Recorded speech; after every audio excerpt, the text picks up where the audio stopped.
What would be your advice to anybody out there entering the job market, or say they're in college, or just looking to make a shift in your career? Like what things have served you well in your career? Yeah, I would say there's a few things. You know, check your ego, at the door. Be coachable, right? That's going to be big, and have passion. Welcome to the Lead In podcast, where we dive deep into genuine stories of leaders who've seized control of their journey. This podcast is brought to you by Lead Hub, your growth partner for the trades. And now, let me kick it over to our guy, Austin Lenny. Good afternoon, evening, whatever time it is that you're listening to. I feel like a late night DJ trying to bring in my guy. We don't even call him Dennis. We call him Vibe City. How you doing, my brother? I'm doing well, dude. I'm doing well. Yeah, you have a face for radio. I think that's what they say, right? That's very mean. Listen, listen. If you're the face of a company, there's many faces that you're wearing, so it's all debatable. No, so you're a man of many talents, man. Thanks for having me on the show. I appreciate it. Yeah, 100%. I was just telling Matt previously, some days, it's amazing the stuff you do. This morning I was the delivery driver. Yeah. It's all, you cover all the gamut. We're all the hats. So for the people out there that don't know you, start your story where you want to, and we'll kind of go from there. Yeah. So my name is Dennis Ayotte. I'm a partner here at Lead Hub. Lead Hub, we are a home services agency. We do full service, everything from branding to SEO to anything you might need to help support your business. Became a partner here this year, which is, very exciting for me, career-long goal. And, I have a beautiful team of about 25 people total across, various departments and different roles and titles, and just super blessed to have a leadership team also that supports me and encourages me. So very blessed in those regards, and yeah, man, just excited to chat with you today. So I find you to be, Ryan and I, my CEO. Yeah. We are not on the same playing field. I am like nastily optimistic, in the face of just sheer insanity. I'm just like, sounds good. It's gonna be cool, man. We're gonna do this crazy, somebody in the group, right? Has to be. Yeah. I find you to be similar. Doesn't mean that we don't have our moments. Where did you cultivate that kind of outlook on life? Yeah, man. So I would say it's taken me a long time to kind of get to this point of just kind of more balance, I would say, because, I'm very much an optimist, by default, and just kind of everything. I always like to look for the positive in things. But I've also been surrounded by other leaders during my career who are the opposite, and they always look for what's potentially going to go wrong. Right.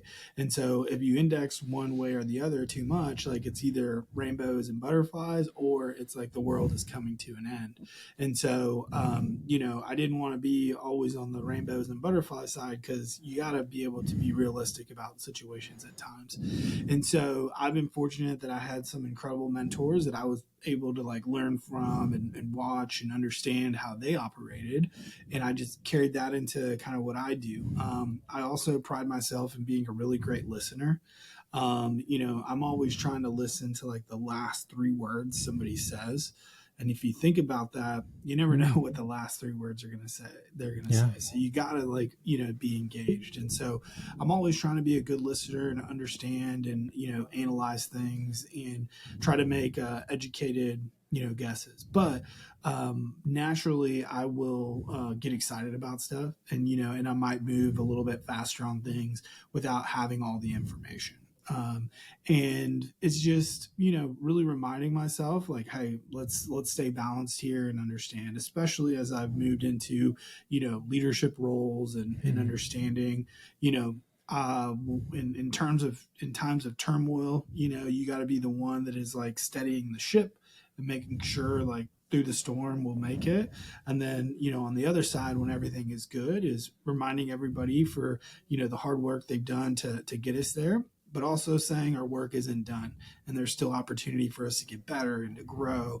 Because I'm a lifelong learner, man. I'm always trying to get better. I'm always, I want to be the greatest at what I do, no matter what I tackle. And so those are the things that motivate me, and I just have to remind myself to stay calm in certain moments and take a step back, because I could easily run in a direction 100 miles an hour without kind of stopping to assess everything. Something interesting about me and what we do here at Lead Hub from a culture perspective, and if we haven't done yours yet, we got to get it done, but we do spirit animals for everybody. So we have this person, her name is Julie Marvin. She is a Native American. She does spirit animal readings for like the Golden State Warriors, the San Francisco Giants, right? And we got connected with her through Ben, who is our founder and one of my partners. And we do spirit animals for everybody. My spirit animal, you want to guess what it is? I have no idea. So my spirit animal is an elk, right? And so one of the things that it says is that I need to slow down, and I need to pace myself at times and to make sure that I am charting the right path. And it's so true. I got to remind myself, like, slow down, because I'm a pretty intense dude. I'm very passionate. Yeah. I'm a Scorpio. And so, I have no shortage of passion when it comes to stuff like that. So, yeah, man, it's just a constant reminder, like, hey, stay balanced, bring all the vibes. It's going to be okay. Either way. We did do it for me. Mine was a goat. Oh, okay. All yeah. Right. Very cool.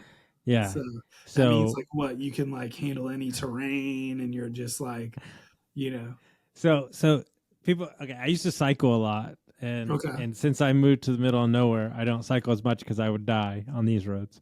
But when I lived in Arizona, I cycled a bunch. Yeah. In Texas, I cycled a bunch. Yeah. And what I found to be the most wild is we would cycle in groups. And a lot of times there were groups of people that you knew like one person, but you didn't know everybody. It's kind of the culture. You just kind of cycle, you meet up, you cycle. Right. There are so many different types of cyclers. And I could tell you everything about that person's personality by the way they rode a bike. Okay. There was a ton of people that were great on the flats, like longevity, they could go fast. But the people I gravitated towards hanging out with the most were the people that could take the hills the best. And those were my peeps. Yeah.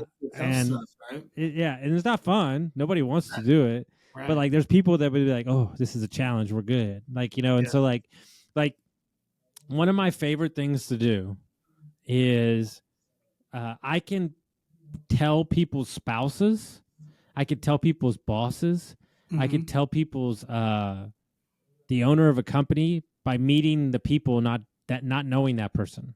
Gotcha. Because I don't think we realize how much things that are deep within us attract the same people. Like that kind of joke. It's like, oh, if you got a Tesla, like your 5 friends have a Tesla. Like, yeah, but there's like other things even farther than that. After a period of time, a work environment, like, people do different jobs, but typically you attract the same people to that job, or they're not going to want to stay. Got you. That's pretty cool. How did you like develop that skill? Is it just intuition, or you just intuition, a long life? Like the other day, I met a company that has 400 employees. I met like 15 of them. I literally word for word said exactly what the boss would be like, the owner. Right.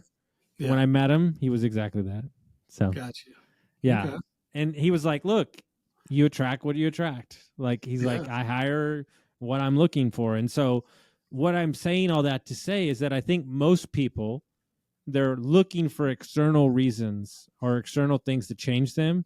You change yourself and watch your environment around you change. Yeah. Yeah. Yeah, it's interesting. It makes me think about, they always talk about like you are the company you keep, and that, Sure.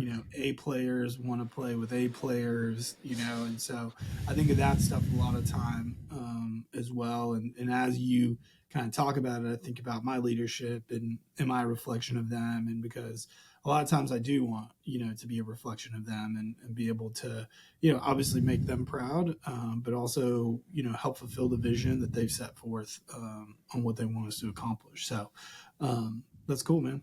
See, there's not a single bone in your body that doesn't ooze leadership. The only issue I would assume as you continue to grow in your role was you can be too empathetic. Yeah.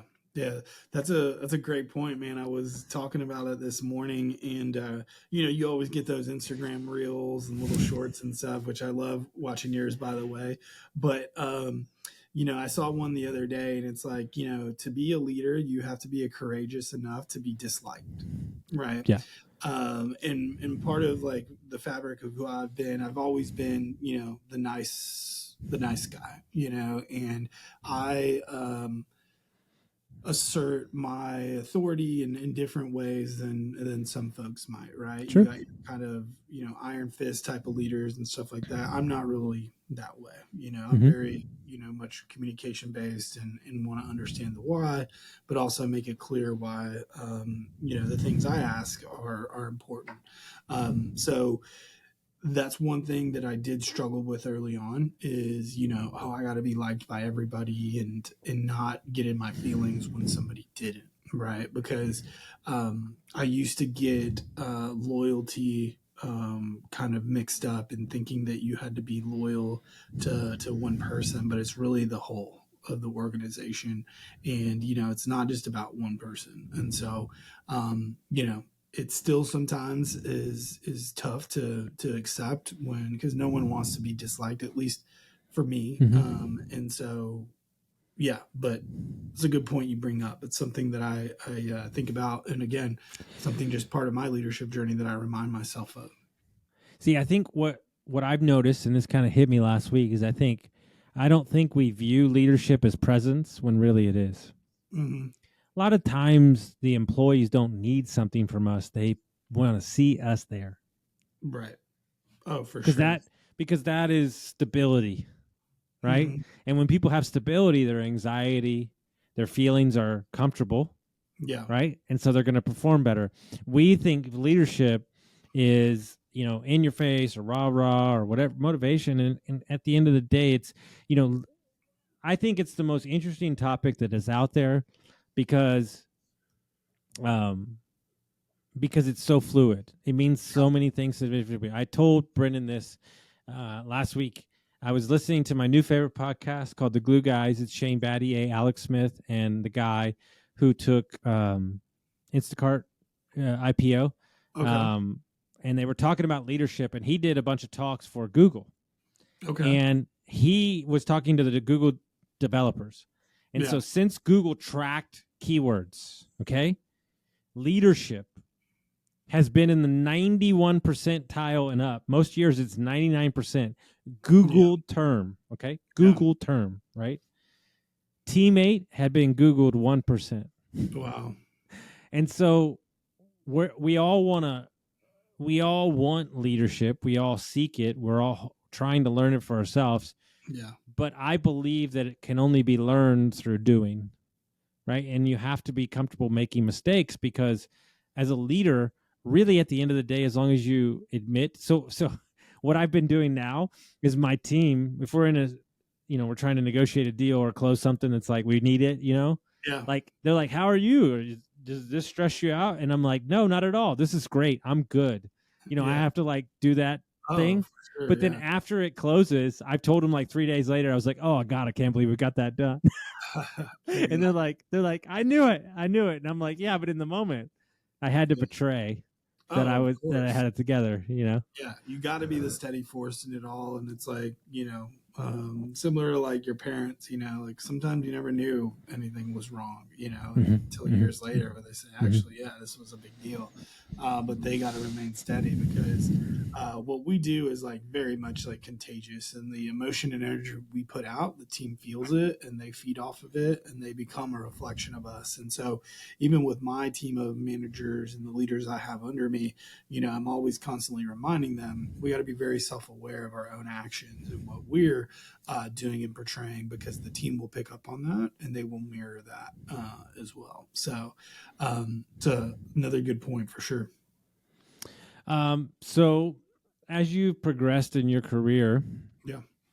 and you've kind of found your home where you're at, what would be your advice to anybody out there entering the job market, or say they're in college, or just looking to make a shift in your career? Like what things have served you well in your career? Yeah, I would say there's a few things. You know, check your ego, at the door. Be coachable, right?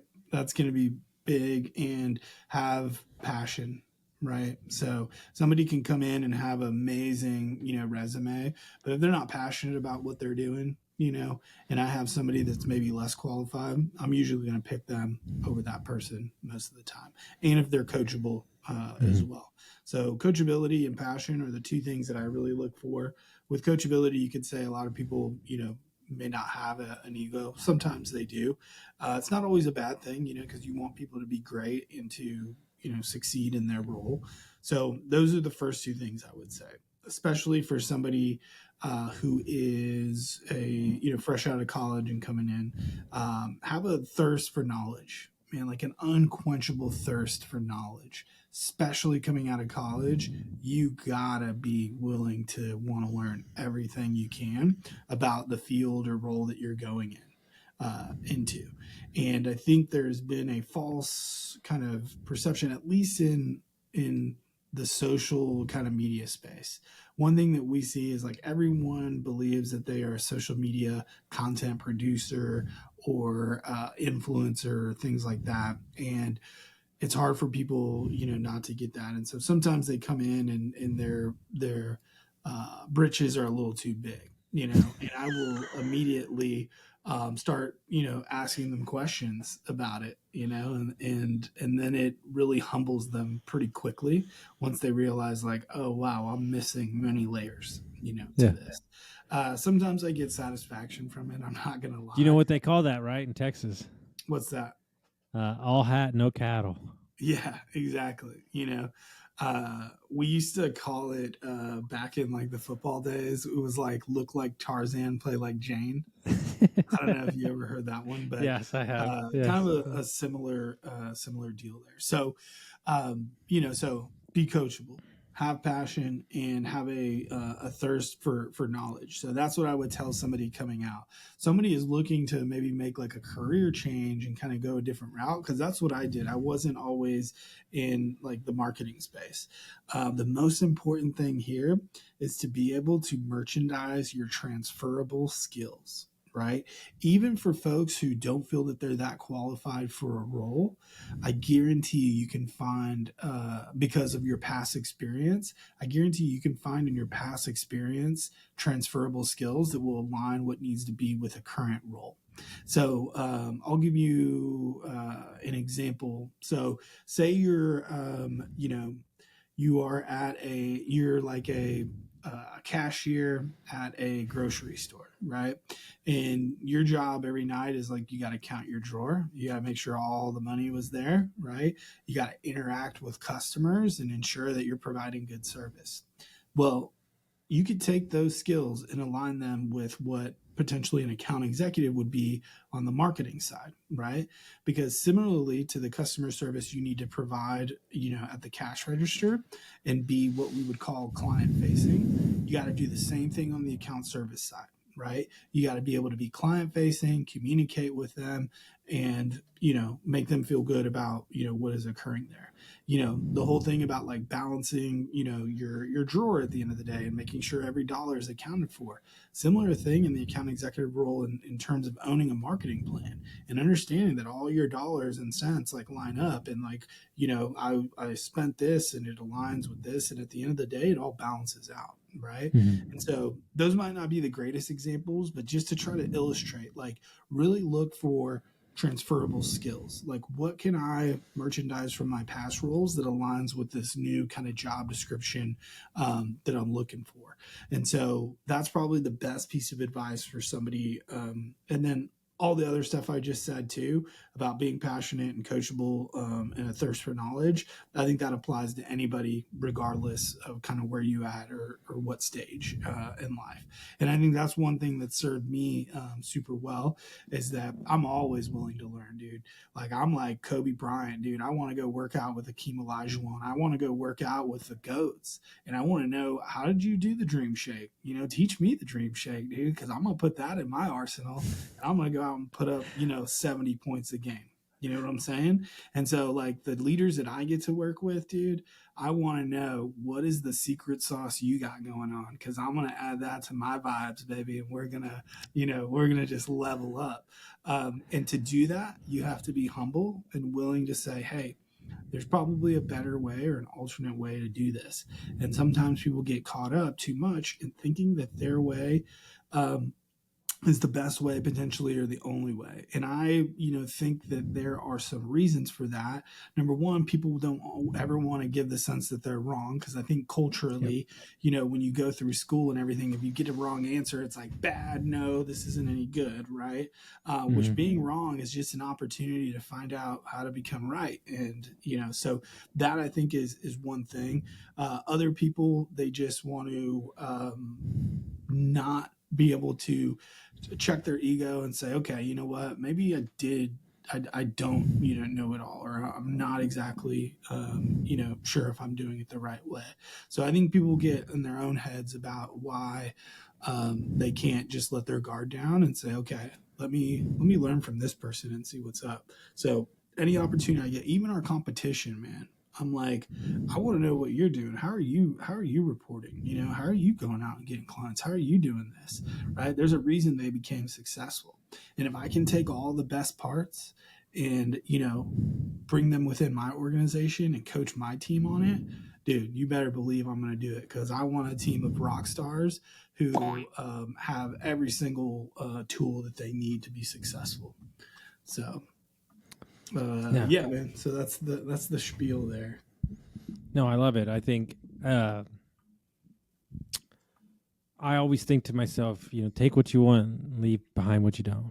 Right. Yeah. Like, so when I'm at an event, like, I am who I am. I can't help it. I'm sorry, guys. But like, I'm going to an event, business conference in 2 weeks, and I bought the lowest ticket possible because I refuse to go to any talks, because that's not my sauce. That I made it. My sauce is in between the talks, and so. But what I do when I do go to talks is I watch how people speak to the crowd. I watch how they mannerism. I'm studying people. I'm saying, and now we've entered a different world where, right or wrong, people have a podcast, they have a book they've written. So people, they elevate them, when, technically there's great people everywhere. Right. And so my question that I ask everybody is, this is my kind of fun question, is like, so your business only made $100,000 for 10 years straight, but on year 10, you sold it for $200 million. Were you not successful the previous 10 years? Oh, I think so, 100%. Like, if the end result was something like that, don't say that you're successful and great when you've seen the end. Like, the greatness could be right in front of you, and like, if you're so blind to, your own ego, and you don't ask questions, then you're not going to figure it out, because there's different aspects of business that I find riveting. And for me, the thing I'm obsessed with now is these, like, no-name businesses that you've never heard of that are making like that have like huge employees, like, and they treat everybody with respect and they make tons of money and nobody's ever heard of them. Like, I think that's the coolest thing in the world. Yeah, like, there's probably a ton of those companies out there. It's wild, And why is that the case? Because they've kept the main thing the main thing. Yeah. And we talk about that all the time. Like from a marketing standpoint, it's like, the gentleman we were talking about not too long ago, you look at his branding and his trucks, you're like, how? And then we're like looking in the back end, they're ranking number one, like on, the SERPs and, their website is, it's just like, how is this happening? But it just goes to show you, like, not all the recipes need to be the same. I think there are recipes that will make you successful and get you there, but it doesn't mean everybody's got like to chart the same path and follow the same kind of route to get there. So I love it. If people want to reach out to they want to find you, how would they do that? Yeah. You can just hit me up, find me on LinkedIn, just Dennis Ayotte. There's not a ton of us. So Ayotte, Ayotte, like the boat is what I tell everybody. One day I'm going to be rich and own a yacht, because I get a yachty. When I moved to San Antonio, this rich Hispanic culture had become Ayotte. See, that's so much better. Ayotte. Yeah. So, but find me on LinkedIn. Most of my handles are just at Dennis Ayotte. So Instagram, Facebook, all that stuff is pretty easy to find. Dude, we should create a cartoon that's a superhero that heals the community through vibes. Dude, let's do it. I love it. I'm gonna get on ChatGPT right now, dude. There you go. It's done. Your idea. See, I'm an idea machine. Guys, if you enjoyed this podcast, send it around to a friend. We'll see you next time. Thank you so much. Awesome. Thank you. Folks, if you made it to the end of the episode, I'm sure you found some value with what you're listening to. If you could send this to a friend, rate us and review us, share us around. The more that you share us, the more that we can share content with you.